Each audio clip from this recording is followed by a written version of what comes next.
Poem है वो है कीपिंग क्वाइट, और ये पोएम जो है पैब्लो नेरूडा के द्वारा लिखी गई है। ठीक है, और इस कविता में हम पढ़ने वाले now we will count to 12 and we will all keep still. कवि यहाँ पे बोल रहा है कि हम 12 तक गिनती बोलेंगे और सब गतिहीन बन जाएंगे। गतिहीन मतलब स्थिर। ठीक है, और काउंट का मतलब गिनती बोलना। For once on the face of the earth, let's not speak any language. पृथ्वी पर हम एक बार किसी भी भाषा में नहीं बोलेंगे, मतलब हम किसी भी भाषा का उपयोग नहीं करेंगे, अर्थात हम चुप रहेंगे भैया। Let's not speak any language. Let's stop for 1 second. एक समय के 1 सेकंड के लिए हम क्या हो जाएंगे, बिल्कुल शांत हो जाएंगे। And not move our arms so much. और अपनी भुजाओं को भी हम नहीं हिलाएंगे। आर्म्स का मतलब क्या होता है, भुजाएं। It will be an exotic movement. ये हमारे लिए क्या होगा, एक एक्जोटिक मूवमेंट होगा, मतलब असाधारण या विलक्षण क्षण होने वाला है ये हमारे लिए।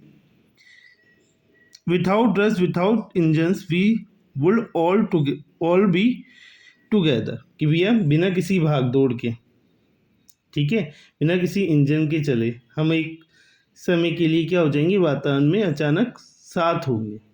ठीक है, क्योंकि अगर हम बोलेंगे नहीं, कुछ एक्टिविटी करेंगे नहीं, चुप रहेंगे, तो हम क्या हो जाएंगे, एक दूसरे से जुड़ जाएंगे, साथ हो जाएंगे एक दूसरे के। We will all be together in a sudden strangers. Fishermen in the cold sea will not harm whales, and the man gathered salt will took at his hurt hands. कि भैया ठंडे समुद्र में, ठीक है, फिशरमैन इन द कोल्ड सी, कि भैया जो ठंडे समुद्र में मछुआरे हैं, विल नॉट हार्म वेल्स, कि जो वेल्स हैं, मछलियां हैं, उनको नहीं मारेंगे, उनको हार्म नहीं करेंगे, मतलब नहीं मारेंगे, नहीं इनको घायल करेंगे।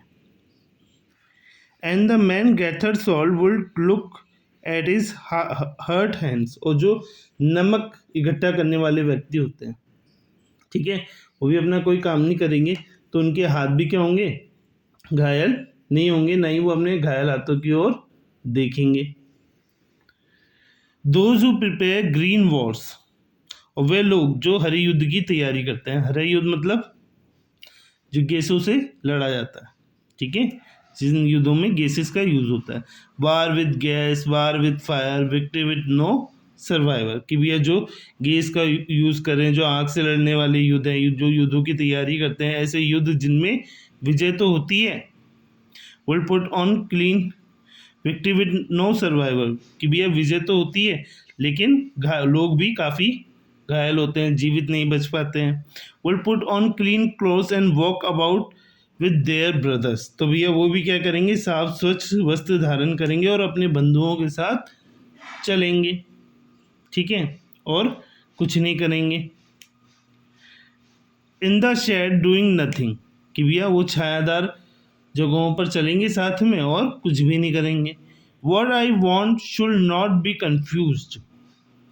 अब यहाँ पे वो क्या कह रहा है कि मैं जो चाहता हूँ उसे गलती से पूर्ण निष्क्रियता ना समझ लिया जाए। कि भैया यहाँ पे कवि कहना चाह रहा है कि मैं ये नहीं कह रहा कि आप बिल्कुल ही कुछ ना करें। With total inactivity life is what it is about, कि अगर आप पूरी तरीके से निष्क्रिय हो जाएंगे तो लाइफ का उद्देश्य, जीवन का उद्देश्य क्या है, वह तो है ही मुझे मृत्यु से कोई लेना देना नहीं है। यहाँ पे वो ये बोल रहा है, life is what it is about, I want no truck with death. वो चाहता है भी है कोई मरे नहीं ट्रक से कुचल कर। If you were not so single minded about keeping our lives moving and for once could do nothing perhaps a huge silence, और अगर हम कुछ भी नहीं करेंगे, कोई भी कार्य नहीं करेंगे, तो चारों ओर क्या हो जाएगी, एकदम शांति हो जाएगी। क्या हो जाएगी, शांति हो जाएगी। Might interrupt this sadness of never understanding our self and of treating our self with death, और शायद एक विशाल शांति उदासी को क्या कर देगी, भंग कर देगी, और आपको कभी भी ना समझने तथा अपनी मृत्यु को खतरे में डालने के कारण पैदा नहीं होंगे आपके लिए। Perhaps the earth can teach us when everything seems dead.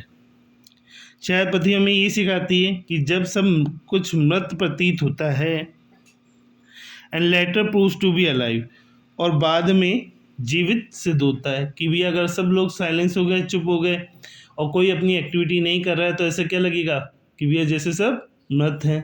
लेकिन जब कुछ समय बाद सब अपनी एक्टिविटीज़ वापस से करेंगे, वो साइलेंस खत्म होगी, तो कैसे प्रतीत होगा कि सब लोग वापस से क्या हो गए, पुनः जीवित हो गए हैं।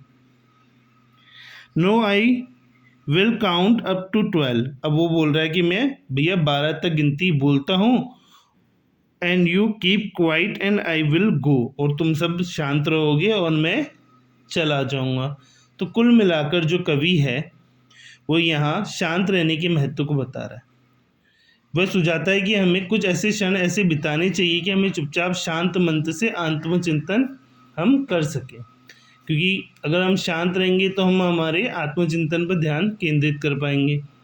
तो वहाँ यहाँ पर जो कवि है वो अपने आत्मचिंतन की बात को कह रहा है कि आत्मचिंतन पर ध्यान केंद्रित करो और शांत बने रहो, ताकि आपको जीवन की महत्व को आप आसानी से समझ सके, और जो ये वार झगड़े लड़ाइयाँ आपस में चल रही है वो कुछ समय के लिए शांत हो सके।